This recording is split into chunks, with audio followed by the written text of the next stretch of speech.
Some Tories said this week they wanted to raise £500,000 so Big Ben could ring out on January 31 to mark the UK leaving the European Union. Boris Johnson said people could bung a bob for a Big Ben bong.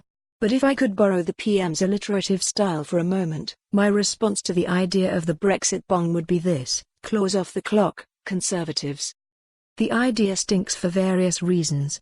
First, lots of people, and lots of Remainers, feel affectionate and protective towards the clock, including me.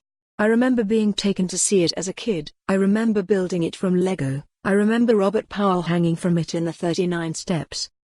There's a kind of easy symbolism in popular culture negation, a quick, albeit slightly clichéd, way to sketch in who we are, or some of us are, and the clock's part of it. Write a sentence about British culture and Big Ben is in there, like a national exclamation mark. I realize, of course, that not everyone feels this way, and there are some Scots, particularly anti-unionist ones, who feel antipathetic towards British architecture and symbols.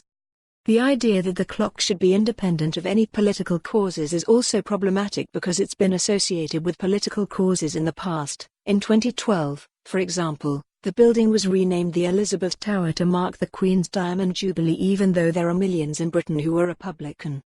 The big clock can never be truly free of promoting some ideas over others. Fortunately, we seem to be dealing in hypotheticals anyway, because the idea of using Big Ben to mark Brexit has ended with a clang. The campaign to raise £500,000 managed to get together just a few £100. However, the Brexiteers' idea got me wondering whether the role, and importance, of collective British symbols like Big Ben is changing. I suppose what I'm asking is, are they as important as they used to be?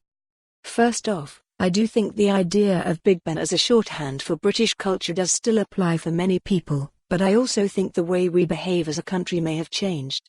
I'm thinking of all the war veterans I've spoken to over the years and what they told me about V-Day, the street celebrations in Whitehall, the parties, the dancing, and above it all, Big Ben. I'm also thinking of my neighbour telling me about the coronation in 1953 and the bonfire that was lit on the hill above our houses. It burned bright all that night, he said. Would that kind of collective British celebration happen now? Perhaps the last glimpse we got of it was at the Olympics in 2012, when it was difficult, even for crabbit Scottish nationalists preparing for a referendum, not to enjoy the spectacle of it, and feel a part of it.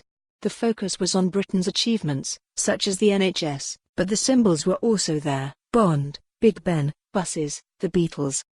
Sadly, for more on this story, visit the news article link.